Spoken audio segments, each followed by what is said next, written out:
Kalau mengawali karir saya di perhotelan itu, dulu saya punya cita-cita itu untuk jadi seorang polisi. Oh, oke. Pastinya ngapain sih gitu ya. Nah, tapi kalau kita dengan penuh sukacita, kita bersyukur, ya Tuhan juga pasti akan memberikan yang terbaik. Oke. Kalau saya mau menyerah, mungkin saya sampai sekarang masih jadi satpam.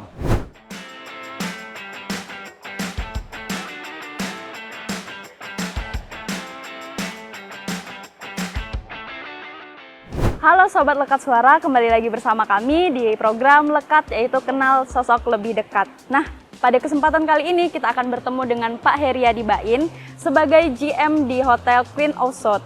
Selain itu, beliau juga pada saat ini sedang menjabat sebagai Ketua HIAGMA. Nah, apa itu HIAGMA? Kita akan ngobrol-ngobrol lebih lanjut dengan beliau. Halo Bapak. Ya, Intan, apa kabar? Baik, Selamat datang Bapak, di gimana? Queen of the South Resort. Oke, terima kasih ya Bapak. Jadi saat ini kita sudah bersama dengan Bapak Heriadi Bain. sebagai GM di Queen of South ya Pak? Iya, saya General Manager di Queen of the South Resort Yogyakarta. Oke, berarti pada saat ini kita akan mengobrol tentang Bapak, kita akan menanyakan beberapa pertanyaan. Boleh? Boleh ya Pak? Ya. Oke. Duduk dulu, silakan. Ya. Oke. Nah, jadi Bapak ini kan terkenal sibuk ya Aduh. sebagai GM, juga sebagai Ketua HIAGMA. Iya. Nah, kita sendiri ini belum terlalu ngerti gitu HIAGMA itu apa. Mungkin boleh di intro sedikit Pak. Ya, jadi IHGMA ini adalah singkatan dari Indonesian Hotel General Manager Association. Oke. Di mana IHGMA ini asosiasi yang mengakomodir para GM-GM. Tapi khusus GM-GM yang memang orang Indonesia. Oke. Jadi GM yang memang orang Indonesia bergabung di dalam IHGMA ini. Karena ada beberapa asosiasi GM juga yang di dalamnya terdiri dari GM yang mereka bekerja di Indonesia sebagai GM di salah satu hotel ini, hotel itu, seperti itu. Tapi kalau IHGMA ini khusus untuk memang GM yang orang Indonesia. Oke. Begitu. Berarti seluruh Indonesia ya Pak? Seluruh Indonesia, betul. Ya, jadi kalau saya memang di Yogyakarta ini selaku Ketua DPD IHGMA Yogyakarta untuk Provinsi DIY, seperti itu. Bapak kan ini sekarang IHGMA yang Jogja ya Pak, Bapak Betul. ketuanya. Ya. Nah, kita pengen tahu nih Pak, apakah Bapak tuh emang udah besar dan lahir di Jogja? Saya aslinya orang Jakarta. Oh, aslinya Ya, orang Jakarta. jadi saya asli Jakarta. Ya. Kemudian memang pernah penugasan juga di Manado selama 5 tahun, tahun 2003 sampai dengan 2004 sampai 2009, 5 tahun di Manado. 2009 sampai sekarang ini saya Di Jogja. di Jogja. Jadi Bapak lahir terus besar di Jakarta, kemudian melanglang buana ke Betul. kota-kota, terus akhirnya di Jogja sampai sekarang. Ya, begitu. Jadi memang saya lahir di Jakarta, kemudian saya meniti karir juga di industri perhotelan ini juga mulai dari Jakarta. Ya. Kalau dari sebenarnya saya juga nggak punya cita-cita kerja di hotel. Gitu. Aduh. Nggak ada cita-cita saya waktu ini untuk bekerja di hotel ya. Jadi kalau mengawali karir saya di perhotelan itu ya amazing lah. Ya, saya bilang hand of God ya. Jadi ada campur tangan Tuhan di dalamnya sehingga saya bisa seperti ini sekarang ini. Karena kalau saya dengan cita-cita saya dulu nggak ada. Saya kecil tuh pengen cita-cita kerja di hotel gitu, enggak gitu. Jadi dulu saya punya cita-cita itu untuk jadi seorang polisi. Oke. Ya. Ya. Jadi tahun 89 ya 1989 itu saya pernah mendaftar di dulu masih Akabri ya namanya ya. Ya Akabri dan memang sampai di Magelang sampai di Pantohir. Ya, kemudian ya di seleksi kedua Pantohir itulah saya dipulangkan. Nah, ketika saya dipulangkan, mulailah saya berpikir gitu kan, saya mau kerja atau mau kuliah gitu ya. Nah, kemudian saya mencoba melamar di salah satu hotel di Hotel Bintang 5 di Jakarta. Nah, saya menjadi seorang satpam security. Ya. Jadi karir saya mulai dari bawah, dari seorang satpam, dari seorang security ya. Memang saya sempat kuliah gitu ya di salah satu perguruan tinggi juga di Jakarta, tapi nggak sampai selesai. Ya, Namun ya itu kenapa saya bilang karir saya itu gak ada campur tangan Tuhan di situ, karena memang ya puji Tuhan di situ karir saya mulai meningkat sampai dengan pada tahun 2004 itu saya di-assign sebagai general manager di hotel di Manado. Ya waktu itu hotel di Manado. Kebetulan di situ dalam satu grup itu ada 2 properti hotel di Manado. Ya kemudian saya dipercayakan untuk pegang juga 2 properti itu di Manado. Nah kemudian baru saya pindah ke Jogja. Gitu. Jadi memang saya kalau besar lama besar di Jakarta. Ya penugasan di luar daerah itu ya di Manado, ya kemudian di Jogja sini. Gitu. Baik, ngomongin cita-cita nih Pak, kan tadi awalnya pas kecil belum ada pikiran mau berkecimpung di dunia ini. Betul. Nah, gimana sih Pak dulu cerita tentang masa kecil yang membawa Bapak tuh ke cita-cita pengennya jadi polisi gitu? Mungkin boleh diceritakan sedikit. Iya, karena gini ya, kebetulan orang tua saya juga polisi. Iya. Jadi ada sosok atau figur bapak saya itu yang seorang polisi, sehingga membawa saya untuk menjadi punya cita-cita ke sana jadi polisi gitu.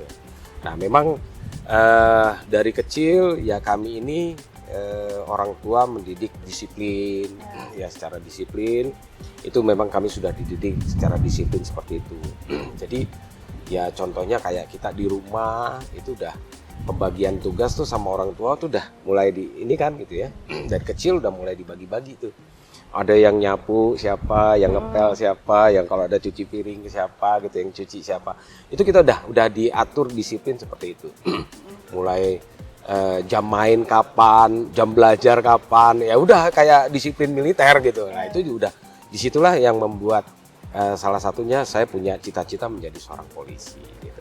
Oke, baik. Kalau ngomongin keluarga nih Pak, enaknya kita santai sambil jalan-jalan, boleh ya Pak? Ya, sekalian kita bisa ngelihat Ya. suasana Pantai Parangtritis ya dari Queen of the South Resort ini ya. Oke, boleh Pak. Ya. Diajak jalan-jalan biar kita lihat gimana Boleh. Queen of the South. Ya. Oke, jadi mungkin setelah dengar cerita Bapak bagaimana seorang ayah dan ibu Bapak tadi seperti apa ya? Seperti militer ya, semua harus disiplin, ada pembagian tugas dan lain-lain sebagainya. Apakah itu kemudian jadi kayak membuat Bapak mungkin tertarik di dunia perhotelan? Sebenarnya kalau di dunia perhotelan tuh boleh dibilang Nggak militer? terpaksa juga gitu. Terpaksa juga. Ya. Terpaksa juga gitu ya, karena memang dengan kondisi kami keluarga ya, sehingga saya memutuskan ya sudah kita saya ini pengen bekerja apa saja yang bisa saya kerjakan, yang bisa membantu juga orang tua seperti itu, sehingga ya udah dapat diterima bekerja jadi satpam ya saya lakukan itu seperti itu. Tapi segala sesuatu itu kan kalau misalnya kita tidak tekuni, kita tidak jalani dengan penuh sukacita, dengan rasa bersyukur, pastinya ngapain sih gitu ya. Nah, tapi kalau kita dengan penuh sukacita, kita bersyukur, ya Tuhan juga pasti akan memberikan yang terbaik. Ini kan tadi kita ngomongin pola asuh di keluarga Bapak ya. Apakah itu tuh membawa Bapak juga ke dalam membangun keluarga baru seperti itu juga Pak, pola asuh? Iya, jadi gini ya, sedikit banyak, bukan sedikit banyak, sebenarnya banyak sekali ya yang orang tua saya ajarkan kepada saya, itu juga menjadi salah satu panduan saya untuk membina keluarga saya gitu. Jadi ya anak-anak saya puji Tuhan sekarang juga sudah beranjak dewasa ya, dan juga ada yang sudah berkeluarga, bahkan ini saya udah punya cucu nih gitu ya. Tapi ya puji Tuhan dengan pola mendidik anak, kita juga memberikan kepercayaan kepada anak, kemudian memberikan kebebasan, keleluasaan anak untuk memilih, ya lebih kepada demokrasi keluarga lah. Demokrasi, oke, siap. Ini kan kalau ngomongin demokrasi berarti Bapak adil ya, cukup adil untuk anak-anak, boleh bersuara. Betul. Ya, jadi mungkin nggak sih Pak ada protes kayak dari anak-anak Bapak ya, terlebih Bapak sibuk jadi GM, jadi ketua ya GMA. Ya, Gimana itu, Pak? segala sesuatu pasti kita juga harus bisa mengatur ya, ya dengan kesibukan kita, bagaimana kita harus membagi dengan keluarga, bagaimana juga kita membagi di dalam pekerjaan dan juga asosiasi, ya. Ini semua saling keterkaitan, karena saya berpikir kesuksesan saya juga karena doa dari istri dan juga anak-anak. Kemudian juga dukungan dari teman-teman, ya, baik juga rekan kerja, juga di dalam asosiasi, ya, itu juga sangat mendukung. Saya ini bisa seperti ini ya karena mereka-mereka itu, seperti itu. Oke, siap. Mungkin kita bisa sambil jalan lagi, Boleh? Pak? Ya. Oke, sambil bertanya. Kebetulan memang suasananya ini Ya. kita kalau di Queen of the South Resort ya, itu Langsung nanti pantai. bisa lihat sunset. Sunset. Sunset bisa dari sana. Kita punya infinity pool juga, ya bisa berenang sambil bisa menikmati suasana pantai di Parangtritis. Di Parangtritis. Ya. Oke. Ini berarti lokasinya udah sangat strategis ya, Pak, untuk liburan, Betul. untuk main. Jadi memang buat family, buat corporate kalau mau mengadakan gathering juga bisa Asik ya, dilakukan di sini. Gitu. Oke. Nah, kira-kira ini kan tempat hiburan ya, Pak? Ya. Maksudnya bisa untuk melepaskan penat dan lain sebagainya sebagai Betul. pengunjung. Nah, Bapak sendiri nih sebagai GM di sini, kalau pengen melepaskan penat tuh ngapain sih, Pak? Wah, kita udah Olahraga, keliling di sini aja nih udah Udah olahraga, happy ya, Pak? udah happy. Iya, iya. Ya, tapi memang selain kita keliling sini ya kita perlulah menjaga kebugaran. Jadi memang kebetulan saya juga suka sepeda ya. Tapi kalau hobi saya dulu waktu kecil sampai ya kira-kira mulai bekerja ya, saya lebih kepada sport di bela diri ya. Ya, tapi sekarang ini memang ya suka bersepeda gitu ya. Jadi ya dengan santai, nikmati suasana alam, ya kita bersepeda. Berarti ikutan touring-touring sepeda gitu, Pak? Kadang-kadang ikutan touring, tergantung juga kondisi lah. Kalau pas lagi hotel kita bisa tinggal, kalau lagi libur ya kita ikut seperti itu. Nah, ini kan tadi ngomongin waktu ya, Pak. Kira-kira kalau kerja sebagai GM di hotel itu, Pak, waktunya fleksibel atau terikat atau bagaimana, Pak?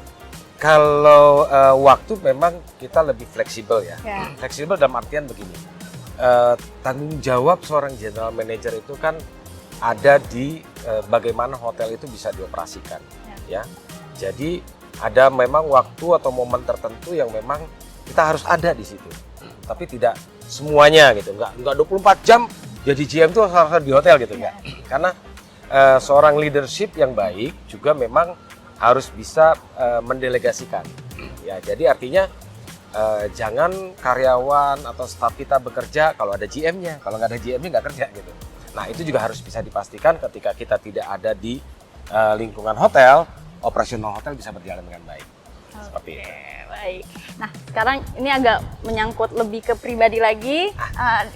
Kita ngomongin Bapak nih. Boleh. Kira-kira Bapak ini dengan berbagai hobinya, dengan berbagai ini punya makanan favorit gak sih, Pak?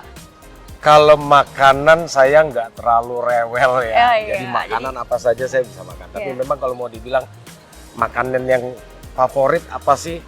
Saya juga agak heran, karena saya suka pempek gitu. Oh iya. Pempek, sate gitu ya. Iya. Itu saya suka. Gitu. Yang pedes-pedes gitu ya, Pak? Berarti? Nggak terlalu pedas juga lah. Ya, agak ke asin mungkin ya daripada manis. Ya, jadi ya asin kecut gitu ya. Nah, kalau pempek kan kuahnya tuh Ya, kecut ya. cukup pempek itu kecut ya, Pak? Iya.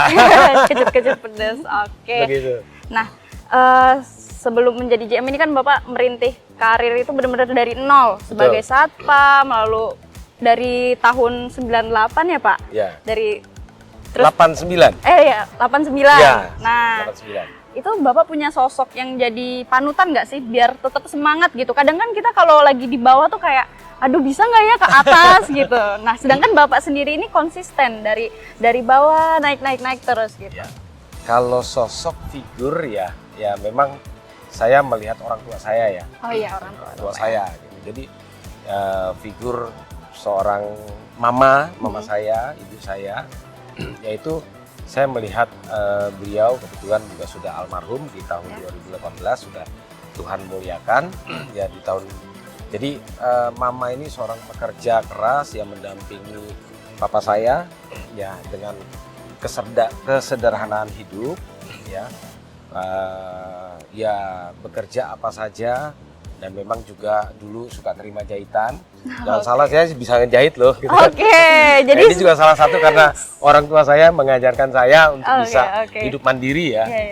Kebetulan saya mama juga dulu terima jahitan gitu ya. Jadi ya tahulah bagaimana mau menjahit gitu kan.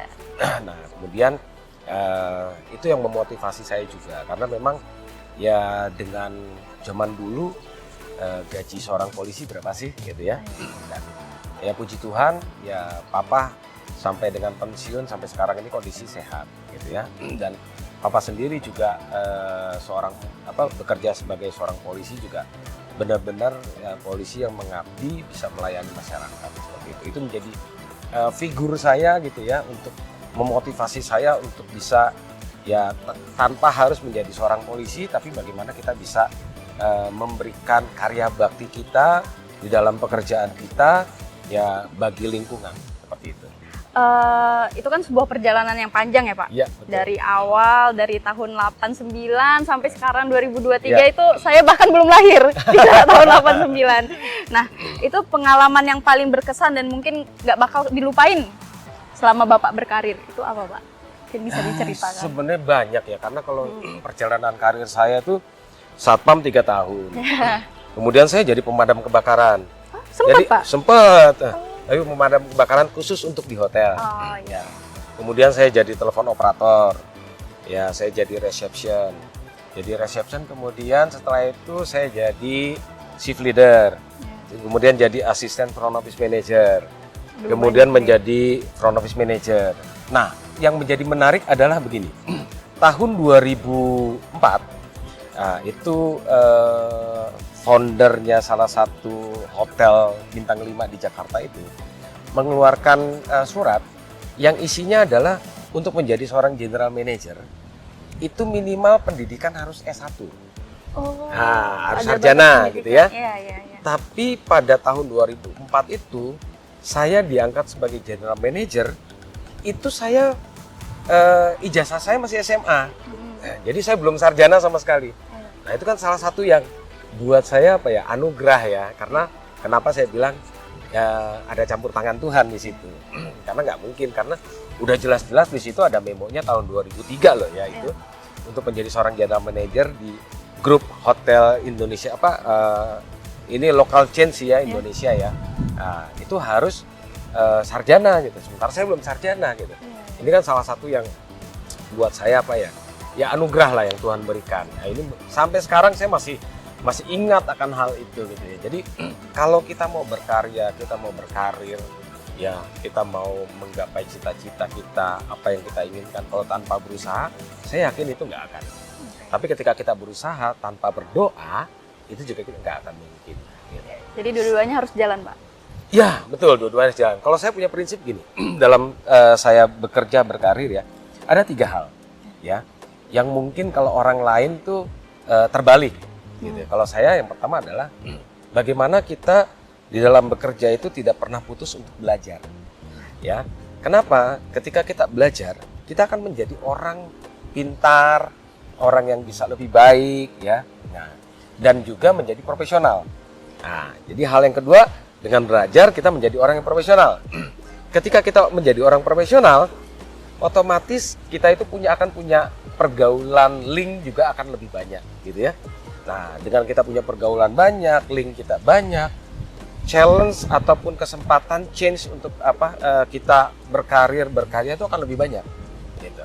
Barulah ya mengikuti yang namanya materi. Ya, saya sebut uang gitu ya. Kalau anak zaman sekarang ini kan kalau misalnya mau kerja saya digaji berapa Pak Ya, gitu. harus lihat gaji ya Pak? Ya gitu. Jadi kalau saya terbalik. Jadi gaji pasti akan mengikuti lah. Kalau kita orang udah tahu sosok kita, hasil kerja kita, karya kita, orang pasti akan menilai gitu. Oh, saya kalau mau mempekerjakan A dengan profilnya dia seperti ini, saya harus bayar sekian gitu. Oke. Nah, tadi kan sempat kita ngobrol-ngobrol kalau Bapak bilang di Queen of Souls ini Bapak merasa challenging gitu Pak. Mungkin Betul. boleh diceritakan Ya, apa itu? jadi karir saya memang selama di hotel ini saya pegang hotel itu ya Hotel Mais, kemudian City Hotel gitu ya. Nah, saya pernah pegang yang namanya hotel resort itu tapi City Resort. Yang di Manado ya Pak? Ya, di Manado City Resort itu dia hotel resort tapi ada di tengah kota. Nah, kalau ini memang benar-benar kita pure resort gitu ya. Ini memang challenge dan memang baru pertama kali saya pegang yang pure resort seperti ini gitu. Dengan pemandangan yang kita bisa lihat lah pemandangannya gitu bagus banget ya Pak. Betul, ya. Tempatnya strategis juga di pinggir pantai. Ini Betul. langsung menghadap pantai Parangtritis Ya, ini ya, Pak? langsung menghadapi pantai Parangtritis dan Ya. kita punya akses. Jadi Punya kalau akses. ada tamu yang mau turun ke pantai, Ya. ada aksesnya. Ada akses. Mungkin Ya. boleh ditunjukkan, Pak? Boleh, nanti Sebelah kita mana? jalan sana ya. Oke. Nah, jadi tamu bisa menikmati, bisa berenang di sini ya. Kemudian juga nanti bisa menikmati pantai. Di pantai itu ada beberapa atraksi sih yang bisa main jeep, main andong, ya main ATV juga bisa juga sih. Jadi ada salah satu motivasi yang mungkin waktu itu aku SMP atau SMA sering dengar, kalau kegagalan itu adalah awal dari kesuksesan. Kira-kira seperti itu. Nah, Betul. apakah kita emang harus gagal dulu untuk sukses? Nah, istilah atau pepatah Iya. ataupun nasihat, ya nggak ada orang sukses itu yang tidak gagal. Ya, itu betul gitu ya. Jadi, tapi kita juga harus memang benar-benar punya planning gitu ya. Tapi ketika kita gagal, ya kita jangan pernah menyerah untuk bangkit lagi. Artinya kita gagal dalam satu hal ini. Kalau kita memang punya sasarannya di situ, tekuni itu. Gitu. Kalau misalnya kita kemudian gagal, langsung istilahnya mencari alternatif lain gitu ya. Nanti gagal di sini, cari alternatif lain. Itu artinya nanti kan kita nggak akan fokus, gitu ya. Kita nggak akan fokus. Saya berkarir di industri perhotelan ini juga ya banyak lika-likunya gitu ya. Kalau saya mau menyerah, mungkin saya sampai sekarang masih jadi satpam, gitu kan? Iya, benar. Tapi itu dia kembali ke prinsip saya. Jadi hidup dan bekerja itu adalah kita proses belajar. Jadi dengan saya belajar, ya, apapun bidang pekerjaan, saya coba pelajari. Jadi ada kesempatan di mana saya bisa belajar, saya pelajari. Sehingga ketika kesempatan itu ada, saya punya kans lebih banyak mungkin daripada orang lain gitu seperti itu. Salah satu contohnya kan itu kan, ya mungkin seorang sarjana kalah dengan yang SMA gitu, SMA. ya gitu. Nah itu kalau kita mungkin kan kita punya experience, kita punya pengalaman bekerja yang sehingga akhirnya itu menjadi diperhitungkan oleh orang lain. Seperti itu.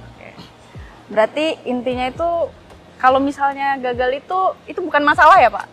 Jangan dijadikan gagal itu satu masalah. Iya. Jadi kegagalan itu harus malah menjadi salah satu motivasi kita untuk bisa menjadi lebih baik. Oke. Jadi yang paling terpenting itu belajar dan belajar, jangan pernah belajar. Selama kita hidup, belajar terus. Oke. Gitu. Oke.